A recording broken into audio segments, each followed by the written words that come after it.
En la segunda proposición, ¿cierto? De este problema 1, nos dice ahí, con respecto al equilibrio de un cuerpo rígido, indica la verdad o falsedad de las siguientes afirmaciones o proposiciones. En la segunda nos dice, las fuerzas cuyas líneas de acción coinciden con sus respectivos brazos de palanca pueden generar torque. Ya. Bien. Por ejemplo, tengo aquí una fuerza F1 que está actuando justamente en el punto medio, ¿no?, del perfil de esa puerta. Entonces, hasta ahí yo podría graficar la línea de acción de esa fuerza F1, que sería todo esto que se encuentra en líneas punteadas. Todo esto se le conoce como su línea de acción de fuerza. Ya está. Hasta ahí tengo de la fuerza F1. Entonces, ahora voy a proponer otra fuerza cuya línea de acción coincida justamente con ¿quién? Con la de F1. Como por ejemplo en este caso, ¿quién? F2. Entonces, hasta ahí observo que tengo dos fuerzas cuyas líneas de acción prácticamente coinciden, ¿correcto? Están prácticamente superpuestas, ¿correcto? Están casi superpuestas. Nos dicen entonces aquí, las líneas de fuerza, ¿no?, las líneas de fuerza o las fuerzas cuyas líneas de acción coinciden, como en este ejemplo, con sus respectivos brazos de palanca. Dice, pueden, hay que tener en cuenta también esa palabra, dice, pueden generar torques. Aquí observo que las líneas de acción de la fuerza, tanto F1 y F2, están pasando por el punto de giro O, que es donde se ubica la bisagra, ¿no?, de la puerta. Entonces, estas dos fuerzas F1 y F2 podrán generar un torque o podrían provocar un giro en la puerta respecto del punto O. No.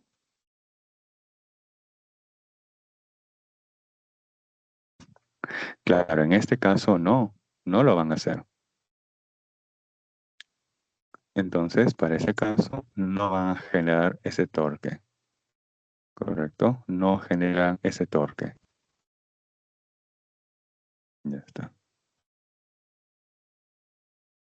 Profesor, ¿y por qué el ángulo sería cero y no Ah, ciento ok. ochenta o para que sea Ah, y de igual 180 manera, volteado? ok, Ujú. ya. En este caso han colocado las dos fuerzas F1 dirigidas hacia la derecha. Pero también vamos a graficar aquí para no saturar ese esquema. Ya, aquí tengo esa puerta vista desde arriba y acá tengo el punto de giro O. Ya está. Y propongo dos fuerzas cuyas líneas de acción coincidan. Por ejemplo, tengo aquí una fuerza F1, pero dirigida hacia la derecha. Sé que su línea de acción de F1 va a ser todo esto que se encuentre en líneas punteadas, ¿correcto? Ya está. Y ahora voy a proponer otra fuerza que también se encuentra en esta línea de acción, pero en este caso dirigida hacia la izquierda. Ahí está, F2. ¿Listo? Entonces se observa aquí que estas dos fuerzas, tienen la misma línea de acción, ¿correcto? Tienen la misma línea de acción y estas dos fuerzas respecto al punto de giro O no producen torque, ¿correcto?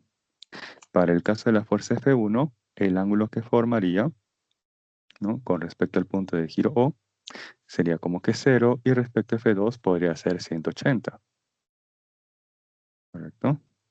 Teniendo en cuenta que ese ángulo siempre se mide con respecto a la horizontal y en sentido antihorario. Se mide siempre el ángulo con respecto a la horizontal y en sentido antihorario. En cualquiera de esas situaciones, el torque va a ser 0, ya sea que las dos fuerzas tengan igual dirección como en el esquema original o tengan direcciones opuestas.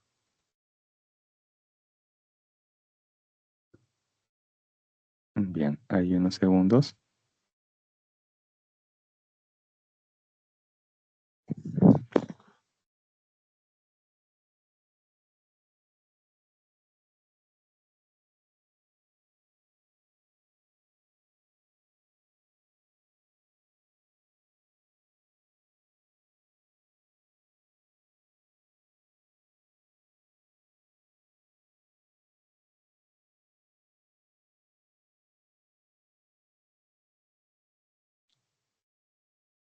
Bien, creo que por ahí comentaron otro problema para analizar. Si pueden activar su micrófono, un favor, y poder anotarlo aquí. Profesor, buenas tardes, ¿se me escucha? Sí, sí, sí te escucha este joven bravo. Gracias. ¿Podría explicar, por favor, la 3 y la 6 de los propuestos de esta semana? Por favor. Ok, ok, ok, con todo gusto. Problema 3 y problema 6 de propuestos. Ya, Profesor, y luego aparece la 1 y la 2 de propuestas. Ya, a ver, un ratito lo voy a anotar aquí. Ya, me dicen el problema 1, 2, 3 y 6, ¿cierto? Ok. Bien, entonces un ratito, vamos a borrar todo esto. Voy a salir brevemente. Bien, entonces ahí vamos a proponer los problemas que me han indicado. El problema 1, 2, 3 y 6. Ya. Vamos a hacerlo en ese orden, ¿correcto? 1, 2, 3 y 6, en ese orden. Y vamos a priorizar esos problemas. Bien, problema 1 de propuestos de casa nos dice: de acuerdo con los principios de la estática, indicar la verdad o falsedad de las siguientes afirmaciones o proposiciones. Lo dice en la primera: un cuerpo que se mueve en una trayectoria circular, ojo, con trayectoria circular, y con velocidad angular constante, dice que se encuentra en equilibrio de rotación. A ver.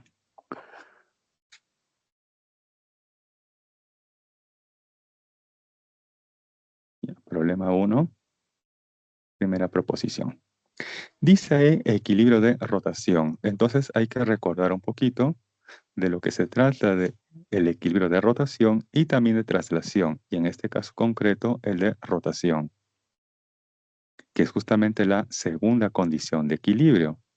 Y ahí que se cumple que cuando la sumatoria de todos los torques es igual a cero, o el llamado torque resultante es igual a cero, que se cumple que la aceleración angular es igual a cero. ¿Y qué implica que la aceleración angular sea igual a cero? Dos posibilidades. Tenemos ahí dos posibilidades. Que el cuerpo no esté rotando, no esté girando, y en este caso su velocidad angular es cero, porque no está rotando, no está girando. Pero también puede ser que ese cuerpo, ese móvil, esté rotando. Pero si está rotando, necesariamente lo tenía que hacer con una velocidad angular constante. Necesariamente lo tenía que hacer con una velocidad angular constante. ¿Y qué cuerpo se desplaza con una velocidad angular constante? ¿El MCU o el MCUV? MCU. MCU, así es. Entonces nos dice ahí, un cuerpo que se mueve en una trayectoria circular con velocidad angular constante. Está o se encuentra en equilibrio de rotación. Verdadero, ¿correcto? Ya que esta es la ida y también se cumple el regreso. O sea, vale decir que si un cuerpo no rota o no gira, o está girando con una velocidad angular constante, o sea, un MCU, entonces la aceleración angular es igual a cero. ¿Y eso qué implica? Que la sumatoria de todos los torques o el torque resultante es igual a cero. Y por lo tanto está cumpliendo la segunda condición de equilibrio, o también se le conoce equilibrio por rotación. De ahí que la primera es verdadero. Profesor, si te dijera solo equilibrio, ¿sí sería falso? Claro, porque no estaríamos en este caso con la capacidad de poder afirmar con esos datos que indican ahí si el móvil se está desplazando con velocidad constante o se encuentra en reposo. Por eso que con esos datos solamente les están indicando acerca del equilibrio de rotación.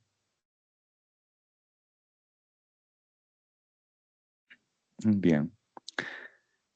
Nos dice en la segunda proposición, las fuerzas de acción y reacción se anulan, ojo, dice se anulan, por lo tanto los cuerpos están en equilibrio, ¿verdadero o falso? A ver, ¿qué opinan ustedes? ¿Verdadero o falso? Cuando Falso. dice que se encuentra, claro, es falso. ¿Por qué? Porque cuando dice que están en equilibrio, entonces la aceleración y a su vez la aceleración angular deben ser iguales a cero, ¿correcto? Veamos, por ejemplo, aquí un caso. Tengo una superficie que puede ser lisa o rugosa y tengo aquí dos bloques. Bloque 1 y bloque 2. Bien, este sistema se encuentra en movimiento y con una cierta aceleración. Ya está, con una cierta aceleración. Estamos haciendo de forma general. Estamos indicando que el móvil o este sistema presenta aceleración. Voy a hacer un zoom en la zona de contacto de los bloques 1 y 2. Hacemos ahí un zoom en la zona de contacto.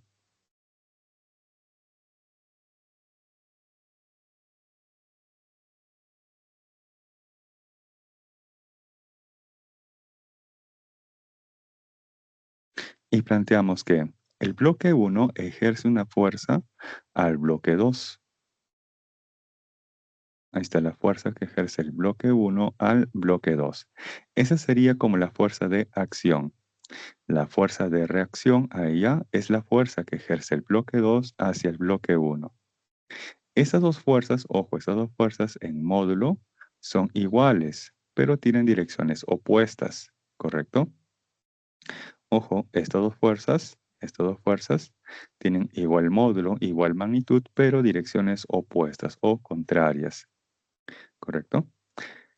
Y uno podría pensar, profe, ¿estas dos fuerzas se cancelan? No, no se cancelan. ¿Por qué? Porque estas fuerzas están actuando en cuerpos totalmente diferentes. La fuerza F1 actúa estrictamente en el cuerpo 2 y la fuerza F2 estrictamente en el cuerpo o en el bloque o el móvil número 1. Por lo tanto, estas dos fuerzas no se cancelan. Así sea que el móvil se esté desplazando con aceleración o sin aceleración. Esas fuerzas entre sí no se cancelan porque están actuando en cuerpos diferentes. Por ese motivo es que la segunda proposición es falsa. Ojo, nunca las fuerzas de acción y reacción se cancelan entre sí, ya que estas fuerzas actúan en cuerpos diferentes. Y ahí justamente nos dicen, las fuerzas de acción y reacción se anulan. Ya hasta ahí, eso ya lo hace falso. Dice, se anulan. Por lo tanto, los cuerpos están en equilibrio y eso también lo hace aún más falso, porque eso no necesariamente se va a cumplir, como por ejemplo cuando tengo aquí un sistema, un bloque 1 y bloque 2, un sistema que se está desplazando con aceleración. Bien, y finalmente en la tercera proposición nos dice ahí, un cuerpo que se desliza por un plano inclinado sin rozamiento, sin rozamiento. Dice que se encuentra o está en equilibrio. Cuando digan equilibrio, eso implica que la aceleración lineal y angular son iguales a cero. Ahora, tengo aquí un plano inclinado liso y por el cual se va a deslizar un bloque. Lo natural es que este bloque, una vez que haya sido soltado, liberado, se desplace ¿hacia dónde? ¿Hacia arriba o hacia abajo? ¿Qué es lo natural que ocurriría con ese bloque? Hacia abajo. Hacia abajo, así es. Este bloque se va a deslizar hacia abajo y lo va a hacer con una velocidad constante o una velocidad variable.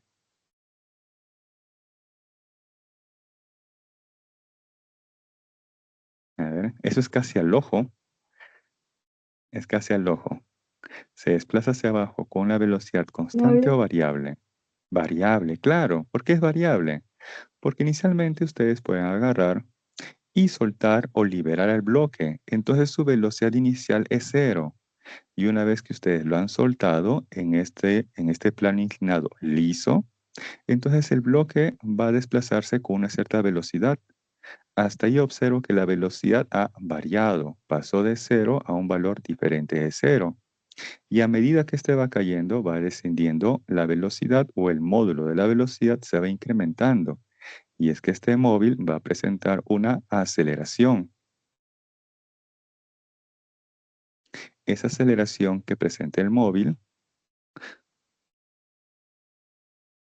es igual ¿a quién? Al producto de la magnitud de la aceleración de la gravedad por el seno de teta.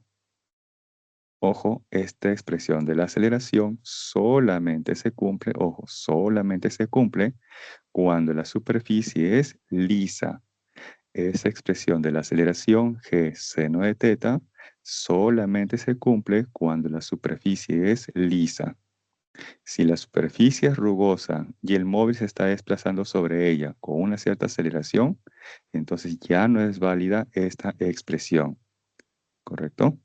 Hay que tener presente que esta expresión de la aceleración solamente es válida cuando un bloque se desliza por un plano inclinado liso, ¿correcto? Liso. Bien, y de ahí que la tercera también es falso, porque como presenta aceleración, entonces no se encuentra en equilibrio. Porque para que un móvil o un sistema se encuentre en equilibrio, tanto la aceleración lineal como la angular deben ser 0, ambas.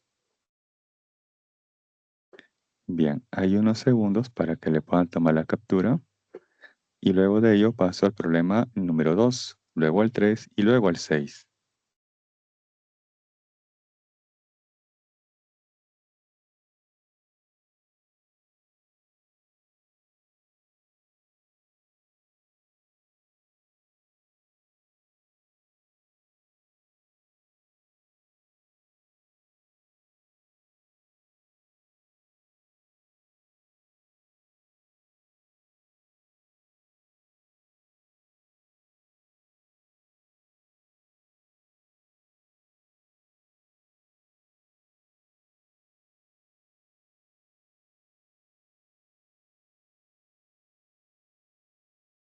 Bien.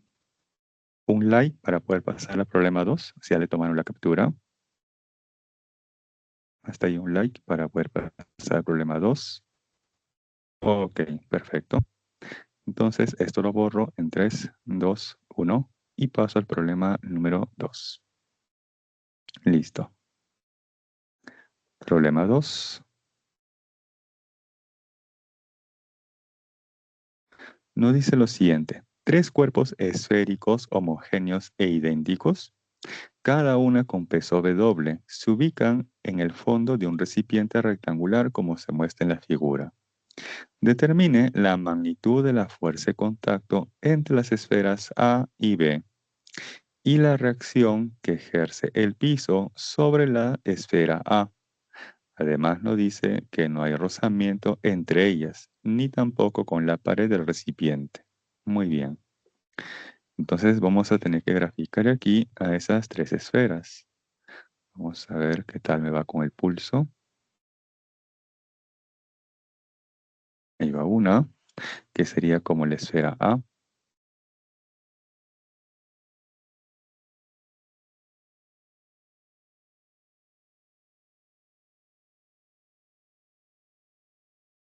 Ahí tengo la segunda, ¿correcto? Y finalmente tengo por aquí arriba la tercera.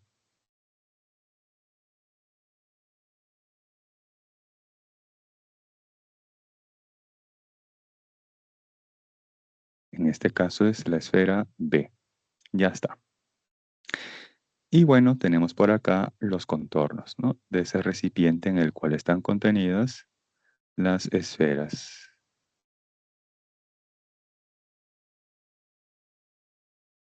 Ya está. Bien, nos dicen que las 3 esferas son homogéneas e idénticas. ¿Eso qué quiere decir? ¿Qué nos da a entender? Que el peso de las esferas son o no son iguales. Si nos dice que son idénticas. Entonces, el peso de cada una de ellas tienen que ser iguales. Y además, ¿qué deben ser igual también? Su radio. ¿Correcto? Entonces, su radio, su peso, su densidad deben ser iguales en cada una de ellas. Eso es porque nos dice que son idénticas. Muy bien. Entonces, como las tres esferas tienen igual radio, voy a aprovechar aquí, a ver, lo siguiente. Voy a marcar a cada una de ellas su centro. Ahí está, su centro. Muy bien. ¿Qué ocurre si yo uno, mediante una recta, los centros de esas tres esferas? ¿Qué figura se va a formar? Triángulo. Sí, un triángulo, así es. Y en particular, ¿cómo va a ser ese triángulo? Equilátero. Equilátero, isósceles, un triángulo rectángulo, quizás. Claro, un triángulo equilátero, así es. Y eso nos va a servir justamente para el aspecto geométrico.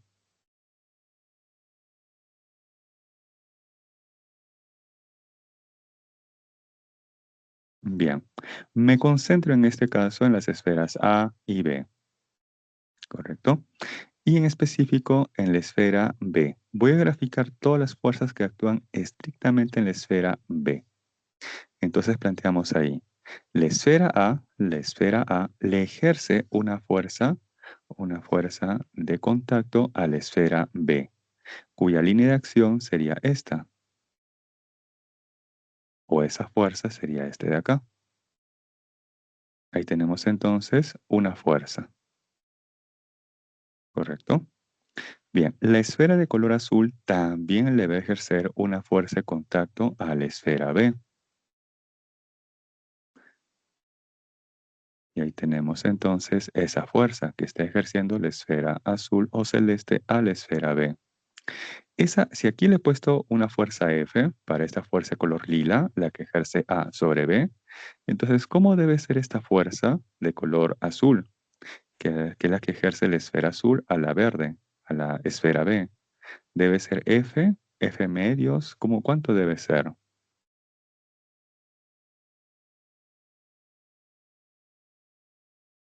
Esto también debe ser F, ¿correcto? Y eso es básicamente por la simetría, porque justamente tenemos aquí un triángulo equilátero y donde además los pesos de cada una de las esferas son iguales. Entonces, si esta fuerza es F, a la que propuse inicialmente la de color lila, entonces también va a ser F esta fuerza de color celeste. Bien, ¿qué otra fuerza actúa en esa esfera B? Esa esfera B tiene un peso y ese peso lo grafico verticalmente hacia abajo. Ahí está, W, ¿correcto? Y son las tres fuerzas que actúan en la esfera B y la esfera B, al igual que las otras, se encuentran en equilibrio, ¿correcto? Y tenemos ahí tres fuerzas que actúan en un cuerpo que se encuentra en equilibrio. Entonces, esas tres fuerzas, ¿qué podrían formar entre ellas?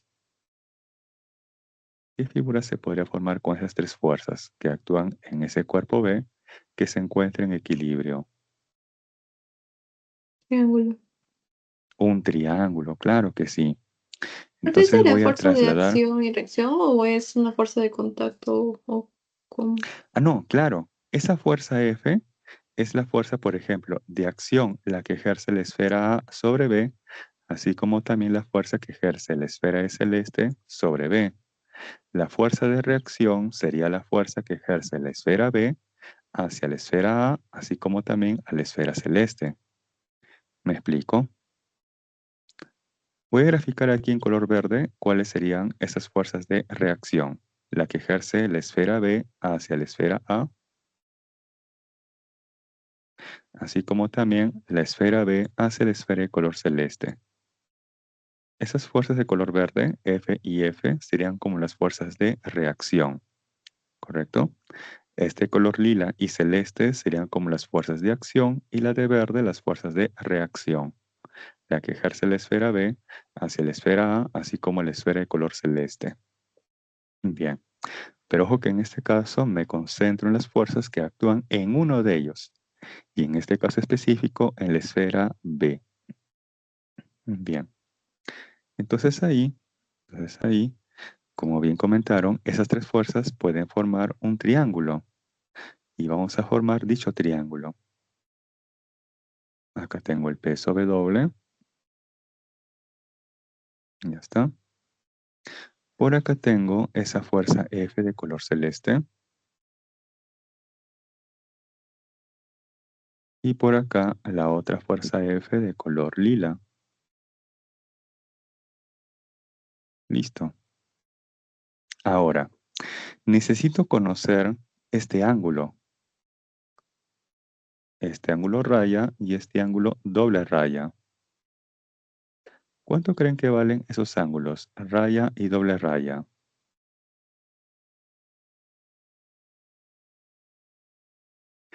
Eso se obtiene por la geometría, porque recordar que aquí había unido los centros, ¿no? Los centros de las esferas. Y como las esferas tienen igual radio, entonces ahí se ha obtenido un triángulo equilátero, ¿cierto? Se ha obtenido ahí un triángulo equilátero. Entonces, ¿cuál debe ser el ángulo raya y doble raya? A ver si lo sacan eso por geometría. Si no, no se preocupen, aquí les ayudo. Voy a graficar aquí abajo ese triángulo equilátero para no saturar el gráfico de arriba. Bien.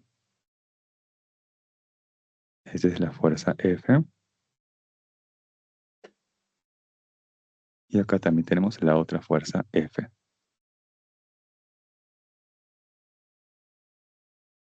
Como es un triángulo equilátero, entonces recordar que cada uno de los ángulos interiores son iguales a 60 grados, ¿cierto? Y por aquí y por acá tengo el peso.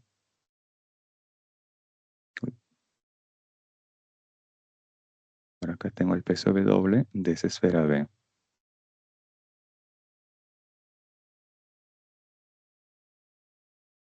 Ya, voy a prolongar su línea de acción de fuerza y sería esta recta en líneas punteadas. ¿Correcto? Y ahí observo, atentos, el ángulo que forma la fuerza F de color celeste con el peso, este angulito de color amarillo, ¿cuánto vale? Si sabemos que tenemos ahí un triángulo equilátero. A ver, 30. ¿cuánto vale? 30, así es. Él vale 30.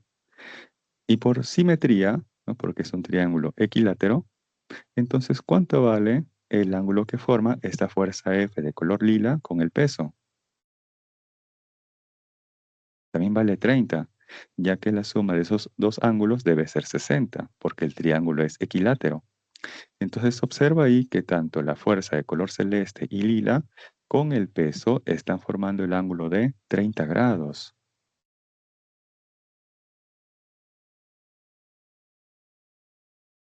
Entonces este ángulo vale 30 y este acá arriba también vale 30, ¿correcto? Trazo esta altura. Ahí está. Y proponemos lo siguiente. Atentos aquí. A ver, solamente esto como cuánto vale. Solamente esto como cuánto vale. Este de aquí sería F, ¿no? La magnitud de esa fuerza, que es como la hipotenusa en ese triángulo, por el coseno de 30, ¿cierto? ¿Y cuánto vale este otro lado? De igual manera, también la hipotenusa F por el coseno de teta, ¿cierto? Entonces observo que F coseno de teta más F coseno de teta debe ser igual a ¿quién?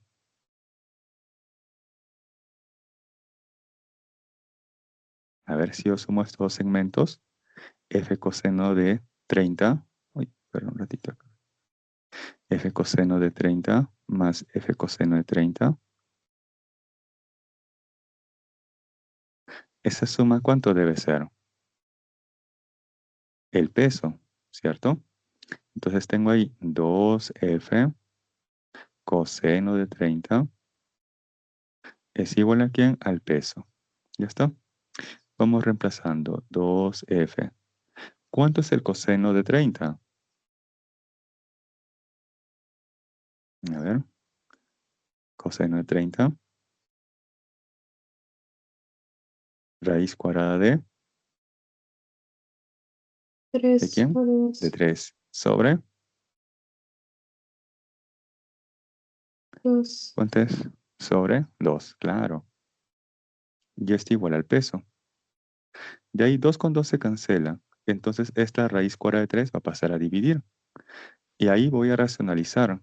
De ahí que finalmente esta fuerza F va a ser igual ¿a quién? A la raíz cuadrada de 3 sobre 3 veces ¿quién? El peso.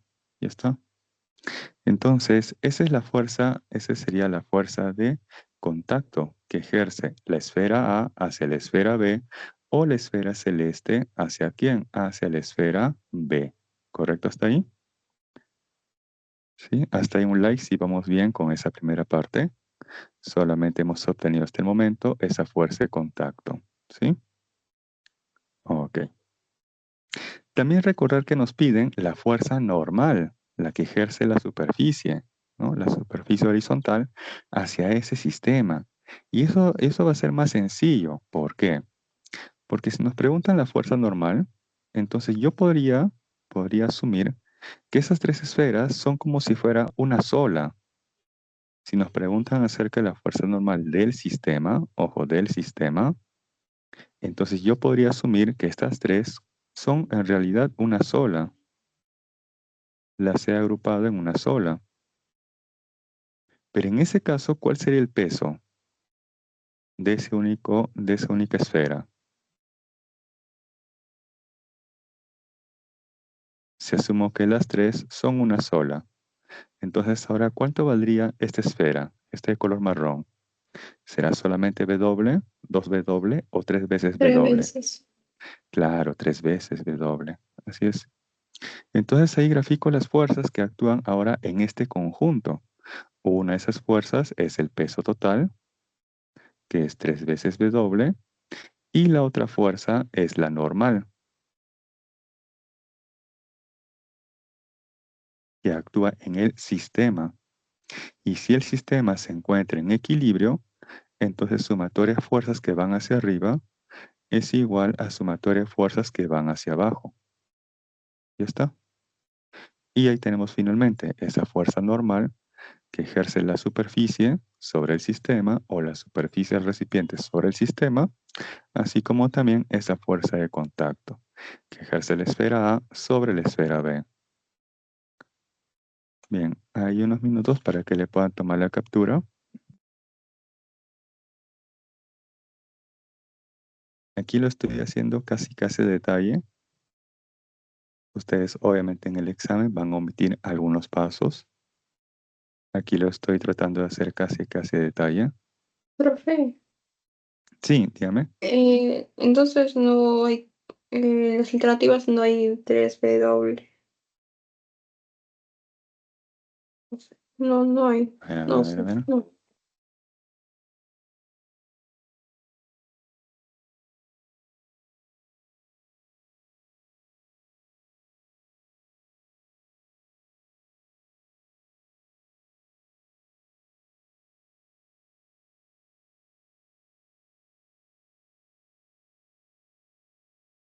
Ah, cierto, cierto, cierto.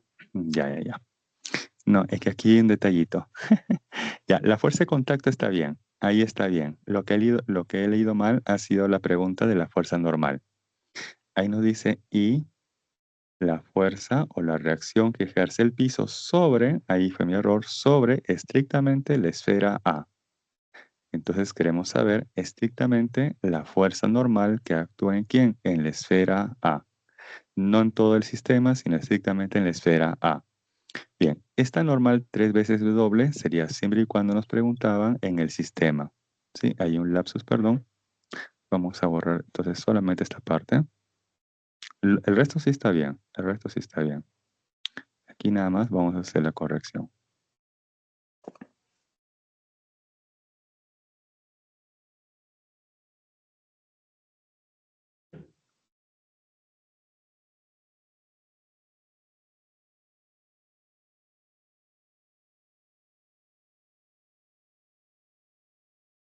Ya. Por acá tenemos entonces a esa esfera A y graficamos las fuerzas que actúan en ella. Una de ellas es su propio peso, que es W, y esa actúa verticalmente hacia abajo. Y hasta ahí tenemos esa fuerza W. ¿Qué otra fuerza actúa en la esfera A? Si bien es cierto, la esfera A le ejerce una fuerza F a la esfera B, esa de color lila, esa es como la fuerza de acción. La fuerza de reacción es la fuerza verde, la que ejerce la esfera B hacia la esfera A, que es esta fuerza de color verde actuando estrictamente en la esfera A. Entonces graficamos ahí también esa fuerza F, cuya expresión Pero ya ¿qué lo es no es la sabemos. fuerza de reacción? No, perdón, ¿eso no es la fuerza de contacto? Claro, esa es la fuerza de contacto, o también las llamadas fuerzas de acción y reacción. Esta Ah, el fuerza de color mismo. lila, claro, claro, son las fuerzas de contacto o también llamadas las fuerzas de acción y reacción. Entonces, esta fuerza F de color lila es la fuerza de acción, la que ejerce A sobre B, y esta fuerza de color verde es la fuerza que ejerce B sobre A, que sería como la fuerza de reacción. Pero ambas igualmente son las fuerzas de contacto, ¿correcto? Y bien, por aquí tenemos finalmente la fuerza normal, la fuerza que ejerce la superficie estrictamente en la esfera A. Vamos a indicar así la normal en A, ¿correcto? Bien. Se observa que la fuerza normal en A es vertical. El peso W también es vertical. Sin embargo, esta fuerza F no es vertical. Entonces, a esa fuerza F tenemos que descomponerla en una componente que sea vertical y en otra que sea horizontal. La descomponemos en una componente vertical y en una componente que sea horizontal. De las dos componentes, la que es de interés es la componente vertical, ¿correcto? Y para eso va a ser necesario descomponer a esa fuerza F. Y por lo tanto va a ser útil conocer cuánto vale este ángulo. ¿Y cuánto creen que vale este angulito de color amarillo, el que forma la fuerza F con la vertical? A ver, 30. 30 grados, claro. Ese ángulo es 30 grados. ¿Sí? Ese ángulo es 30 grados.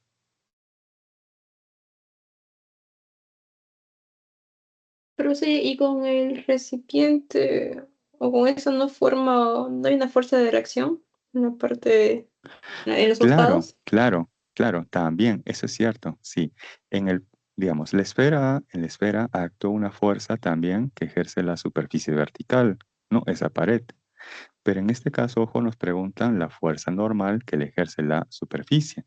Si gustas aquí, podemos graficar esa fuerza que están mencionando, pero, ojo que pero, no va a ser necesario para el cálculo, para este caso, ya que nos preguntan la fuerza que ejerce la superficie, o la superficie de la base del recipiente sobre estrictamente la esfera A, ¿correcto?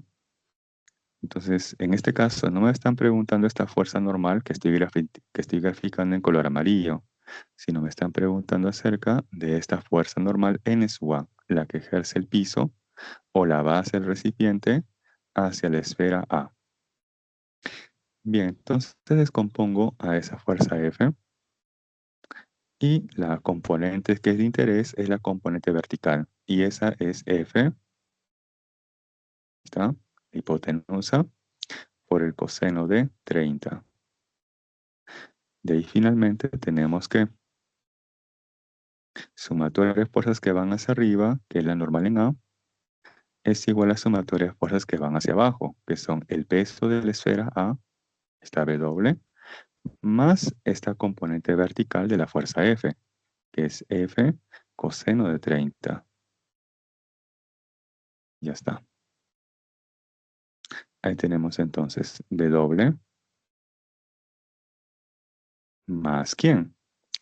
Ahora, no es necesario que ustedes puedan reemplazar aquí el F coseno de 30. Noten ustedes acá en esta primero que voy a resaltar en color celeste. ahí nada más concéntrese.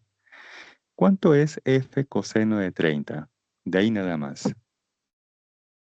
A ver, acá si bien es cierto, tengo 2f coseno de 30 es igual a w. De allí nada más, ¿cuánto creen que es f coseno de 30?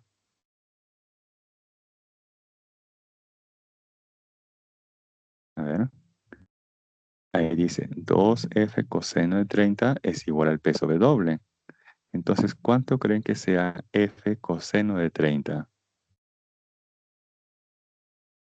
El Es peso de 2. claro, así es.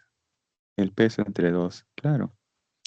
Entonces tengo aquí w más w medios. ¿Y eso finalmente qué nos va a dar? 3w medios. Ya está. Esa es la fuerza normal que ejerce la superficie estrictamente a la esfera A.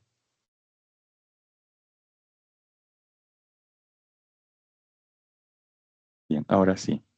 Eso ya es correcto. En el anterior había leído mal, pensaba que nos preguntaban la fuerza normal en el sistema. Ahí sería más fácil, simplemente sería 3 veces W.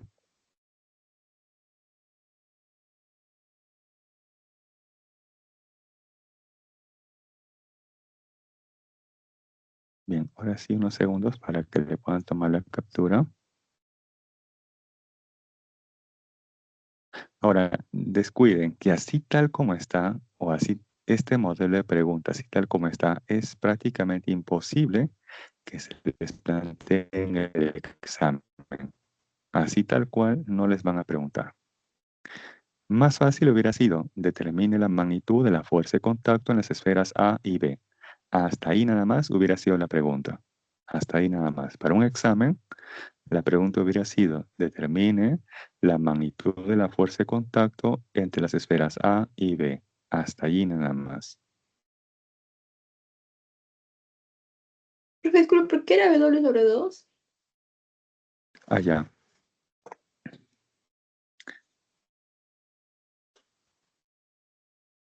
A ver.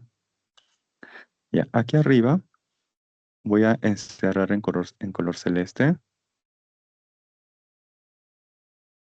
Ahí está. Ahí tengo 2 veces f coseno de 30 es igual a w. Que este 3 no parece 3, ¿no? A ver, quizás por ahí la confusión. Y ahí más o menos. Entonces tengo ahí 2f coseno de 30 es igual a w. Entonces este 2 que está adelante pasa a dividir y tendría ahí que f coseno de 30 es igual a ¿quién? A w medios, que es justamente lo que se tiene aquí. F coseno de 30 debería ser igual a ¿quién? A W medios. ¿Sí? ¿Me dejo entender ahora sí con esa parte? Sí, profe, gracias. Ok.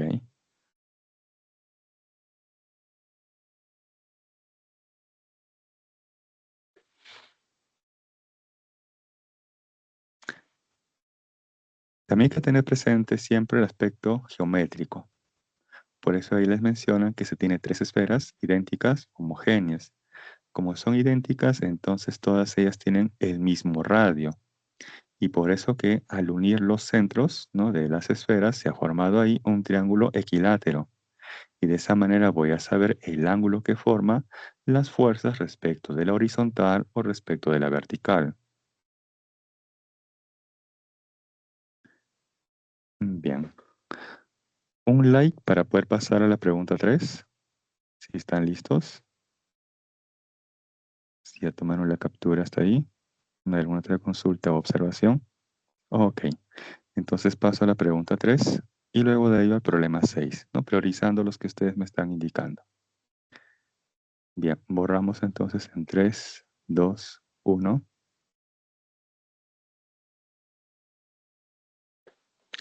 Y ahora el problema 3. Nos dice, un bloque de masa 3 kilogramos ubicado sobre el piso horizontal AB, que está atado a una cuerda ideal horizontal con una barra homogénea como muestra la figura. Si el coeficiente de rozamiento entre el bloque y la superficie AB es 0,4, determine la máxima masa de la barra para que se encuentre en equilibrio. Bien, vamos entonces a graficar este sistema.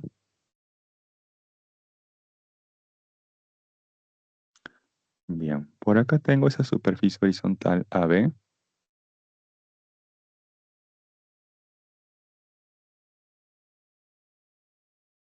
Y sobre ella tenemos un bloque.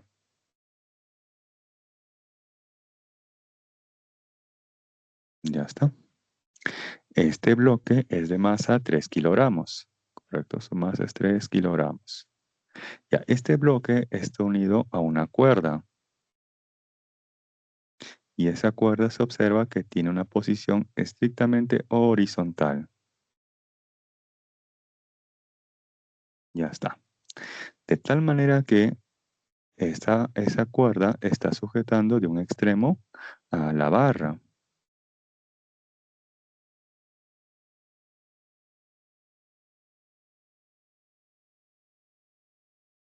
Ahí tenemos la barra. Y la barra está pivotada o tiene aquí en el otro extremo inferior una especie de bisagra. Y ahí la barra para ese instante, para esta condición de problema, está formando el ángulo de 45 grados. Listo. Bien, aquí lo que tenemos que hacer primero es graficar las fuerzas, tanto en ese bloque de 3 kilogramos como también en esa barra, ¿correcto? Cuya masa es la que se desea conocer, ¿sí? A ver, vamos a empezar por el bloque. Ya, ese bloque tiene masa y por lo tanto tiene un peso, y el peso lo grafico verticalmente hacia abajo o en la dirección de la aceleración de la gravedad. Si su masa es 3 kilogramos y la gravedad en magnitud es 10 metros segundo al cuadrado, entonces el peso de ese bloque es 30 newton. ¿Qué otra fuerza actúa en ese bloque?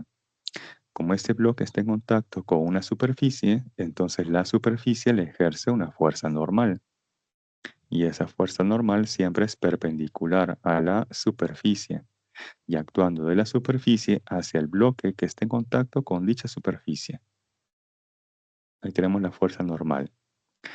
¿Qué más? Tenemos una cuerda. Entonces esa cuerda le va a ejercer una tensión. Ahí tenemos la tensión de la cuerda, T. La asigno como T. ¿Correcto? Bien. Ahí claro está que se le echa el corte imaginario y tenemos ahí la tensión T. Además, esa superficie AB es rugosa y por lo tanto ahí estará actuando también la fuerza de rozamiento. ¿Y cómo grafico aquí la dirección de la fuerza de rozamiento? ¿Hacia la derecha o hacia la izquierda? A ver, ¿hacia dónde creen que puedo graficar aquí la dirección de la fuerza de rozamiento? En ese bloque de 3 kilogramos. ¿A la derecha o a la izquierda?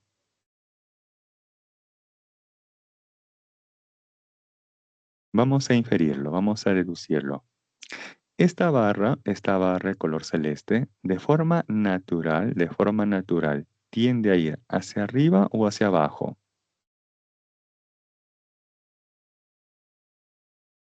A ver, Hacia abajo. esta barra hacia abajo, claro, esta barra quiere ir hacia abajo, ¿cierto? Pero se lo están impidiendo. ¿Por quién se lo está impidiendo? La tensión de esta cuerda.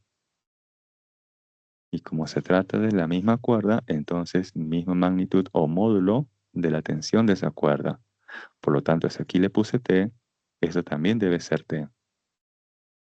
Entonces observo que esa cuerda está impidiendo de que la barra caiga, rote, ¿cierto?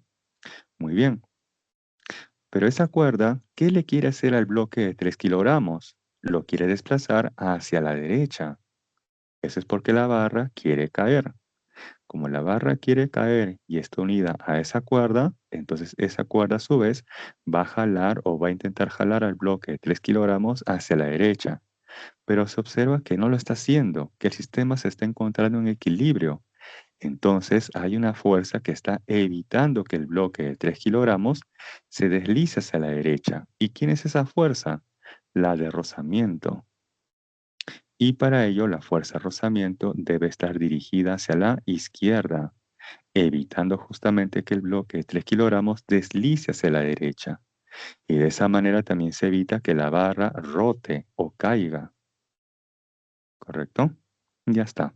Entonces, hasta ahí hemos completado las fuerzas que actúan en ese bloque de 3 kilogramos.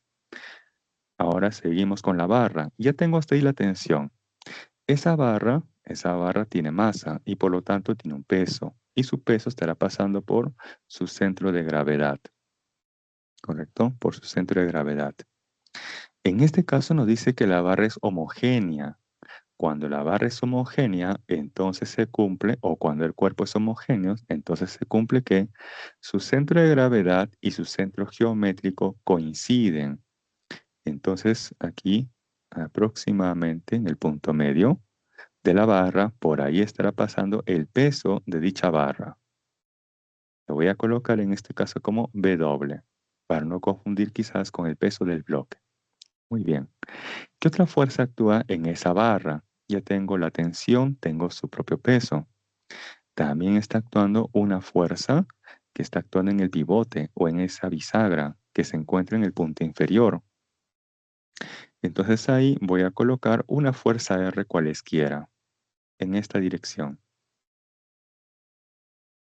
Listo. Muy bien. Atentos aquí. Si yo quiero conocer la masa de la barra, entonces para eso yo debería conocer el peso de la barra. O sea, debo conocer el valor numérico de W, ¿correcto? Si yo aplicara aquí la primera condición de equilibrio a la barra, o sea, sumatoria de fuerzas igual a 0, a partir de ahí va a ser casi imposible conocer el valor numérico del peso de la barra. Y eso es porque no se conoce el valor de esta fuerza R, ni mucho menos el ángulo que forma esa fuerza R respecto de la horizontal o respecto de la vertical. Entonces tendría que utilizar otra alternativa para conocer el peso de la barra. Y eso es utilizando la segunda condición de equilibrio. Y para la segunda condición de equilibrio se tiene que tomar torques o momentos de fuerza. Eso implica que se debe de definir o establecer un punto de giro. Y por sugerencia, se suele tomar el punto de giro por donde pasa una fuerza desconocida, pero que tampoco se desea conocer, como en este caso es la fuerza R. Entonces aquí le voy a llamar el punto O, que es el punto a partir del cual voy a tomar el momento o el torque que ejerce el peso W, así como también la tensión que están actuando en esa barra. Pero además, si quiero utilizar la segunda condición de equilibrio, debo de conocer las fuerzas que van a ejercer esos torques, así como también las distancias. Pero hay un pequeño detalle. Aún no sé cuánto vale o cuál es la expresión de la tensión T. ¿Y eso cómo lo obtenemos? Entonces para eso tenemos que regresar al bloque. Bien, en el bloque rápidamente, sumatoria de fuerzas que van hacia arriba igual sumatoria de fuerzas que van hacia abajo.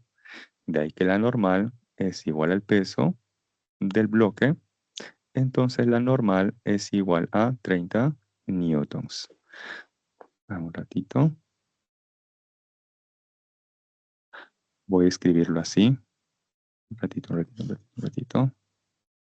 Profe, ¿y si puedo usar la segunda condición de equilibrio? Porque no te dice que está en reposo, que hay MCU, es No, constante. O sea, claro.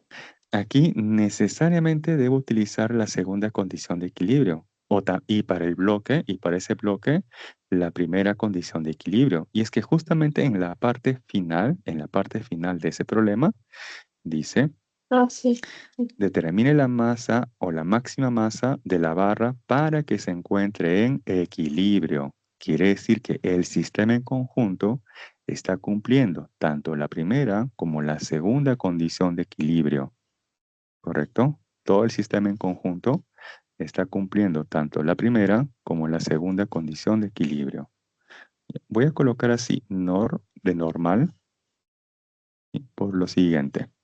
Bien, en el eje vertical para el bloque tengo sumatoria de fuerzas que van hacia arriba, que es la normal, es igual a sumatoria de fuerzas que van hacia abajo, que es el peso. De ahí que la fuerza normal es igual a 30 newton. Ya está. Ahora, seguimos en el bloque de 3 kilogramos. En el bloque de 3 kilogramos, ahora en el eje horizontal, sumatoria de fuerzas que van a la derecha es igual a sumatoria de fuerzas que van hacia la izquierda. Pero además hay que tener presente que la fuerza de rozamiento, por definición, es igual a ¿quién? Es igual al producto del coeficiente de rozamiento por la fuerza normal. Entonces, reemplazando ahí, tengo que la tensión T es igual a la fuerza de rozamiento y esta a su vez es igual a ¿quién? Mu. ¿Cuánto vale mu? 0,4.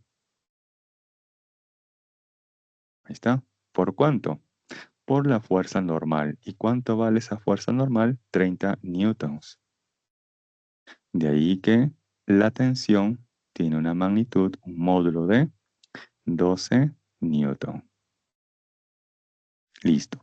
Ya sé cuánto vale esa fuerza tensión. Ahora sí, analizamos a la barra. En la barra me conviene aplicar la segunda condición de equilibrio, o sea, torques o momentos de fuerza. Para ello debo de establecer un punto de giro, así como también las distancias que hay de las fuerzas hacia ese punto de giro. Entonces, al peso W de la barra voy a colocar aquí su línea de acción de fuerza. Esto que estoy prolongando hacia arriba y hacia abajo se le conoce como su línea de acción de fuerza. Luego, a partir del punto de giro, que es el punto O, debo de trazar una recta que cruce de forma perpendicular a esa línea de acción de fuerza del peso. Y observo que esa recta que cruce de forma perpendicular a partir del punto de giro es esta de color lila. Ya está. Si yo asumo que toda la barra, ojo, que toda la barra vale como 2L, asumo que toda la longitud de la barra vale como 2L y el peso cae justo en el punto medio,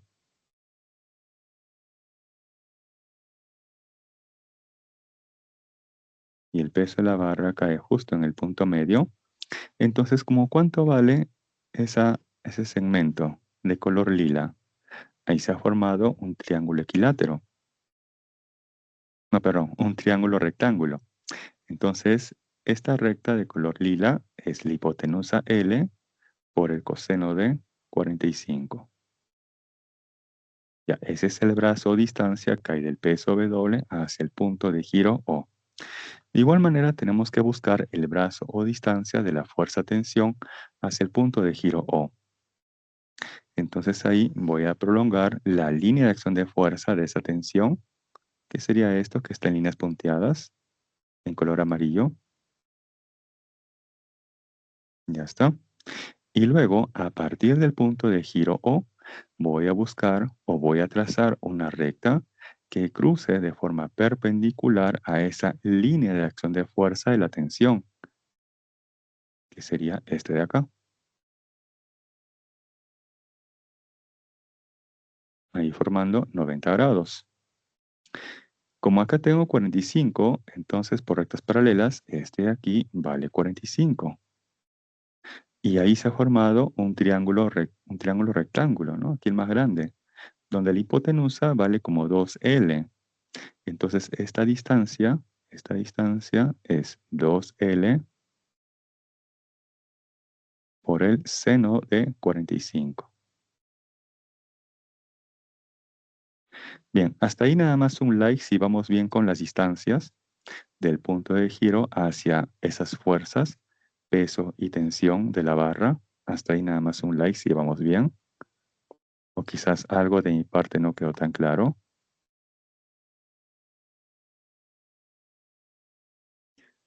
Bien, entonces ya estamos casi a punto de conocer la masa de esa barra. Porque ahora vamos a plantear para la barra, que la sumatoria de torques en sentido horario es igual a la sumatoria de torques en sentido antihorario. Y esto va a ser horario o antihorario respecto del punto de giro O. Ya está.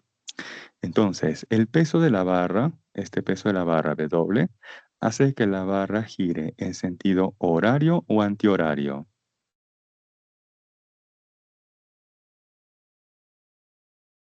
A ver, el peso de la barra, horario, así es. Y la tensión de la cuerda en el extremo superior de la barra, ¿en qué sentido?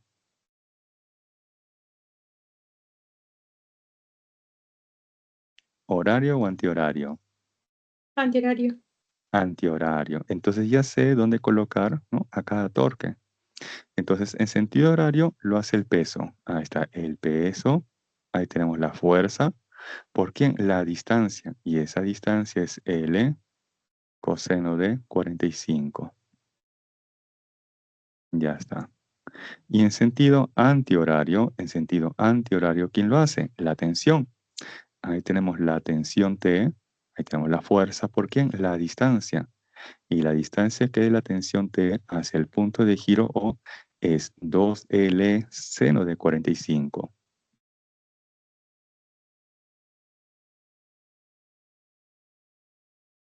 Ya está.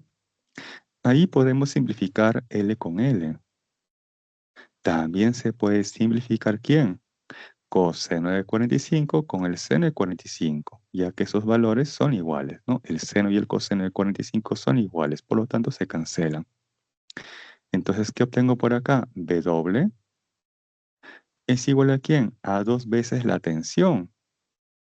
Pero ¿cuánto vale esa tensión T? Ya hemos obtenido su resultado, ¿no? Esto está arriba, 12 newtons. Entonces el peso de la barra es 24 newtons. Ya, ojo, ese es el peso de la barra. ¿Qué les preguntan ustedes? ¿El peso o la masa de la barra? La masa. La masa. Entonces, si el peso es 24 newtons, ¿cuánto creen que debe ser entonces la masa?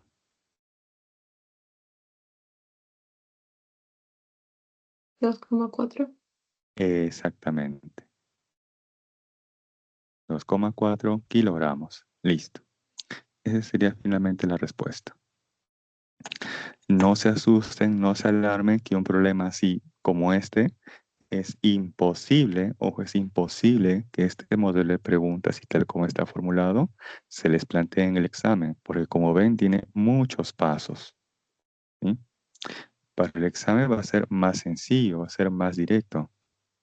Pero esto de aquí nos sirve justamente para poder afianzar los conceptos o los criterios de cuándo aplicar la primera o la segunda condición de equilibrio, o cuándo saber si un sistema se encuentra o no en equilibrio. Pero para los exámenes, las preguntas van a ser más directas. Así no va a ser. De que por esa parte descuiden. Así tal como está, es imposible que se les plantee eso en el examen. Bien, ahí unos minutos Profesor, para que puedan visualizar. En el punto O hay esa fuerza de reacción, pero no hace nada porque ahí es el giro, ¿no? Punto de giro. Claro, exactamente. Para este caso específico, en el punto O, esa fuerza R no realiza torque. ¿Por qué? Porque esa fuerza R está cruzando, pasando por el punto de giro. De ahí que la distancia que hay del punto de giro hacia esa fuerza R vale 0. Y si yo multiplico esa fuerza por su distancia que vale 0, el resultado es 0.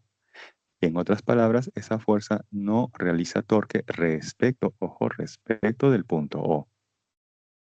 Es como, por ejemplo, si yo les pidiera a ustedes que intenten abrir su puerta ejerciendo una fuerza exactamente en la bisagra. Por más que lo intenten, nunca van a poder hacer un giro o van a provocar un giro a la puerta, ejerciendo una fuerza exactamente en la bisagra. Imposible.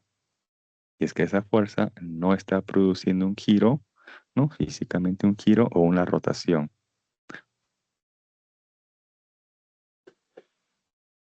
Entonces, moraleja, cuando ustedes observen que una fuerza pasa o cruza o intercepta el punto de giro, entonces esa fuerza no realiza torque o no es capaz de producir un giro.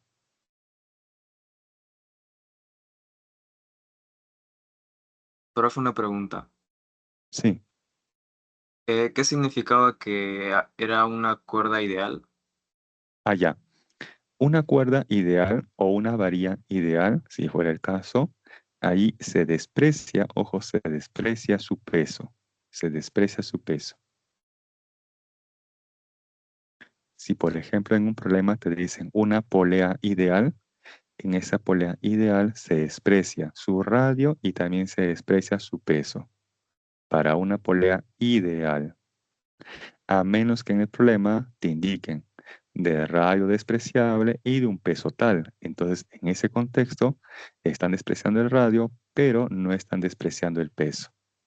Por lo general, cuando te indiquen que la cuerda, la varilla o la polea son ideales, por ejemplo, se plantea ahí que el peso se desprecia.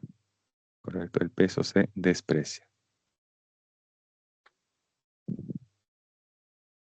Por ejemplo, ustedes más adelante van a llevar un péndulo simple. Y para el péndulo simple tenemos un sistema que es una cuerda que está sosteniendo a un objeto. Y ahí muchas veces se trabaja con una cuerda o una varilla ideal. Entonces se desprecia el peso de la cuerda o de la varilla que sujete ese cuerpo. Y así en forma general en todos los problemas.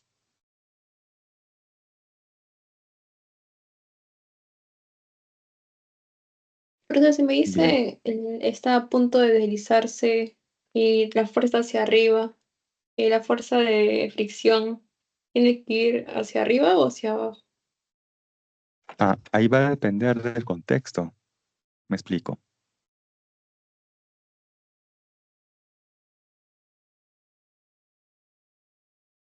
Antes que nada, ¿puedo borrar este esquema de problema 3? Sí, lo puedo borrar. Un like para poder borrarlo o no. Hasta ahí un like para poder borrarlo. Sí, todos un like hasta ahí para poder borrarlo. Ya, ok, entonces lo borro para poder explicar la pregunta de su compañera.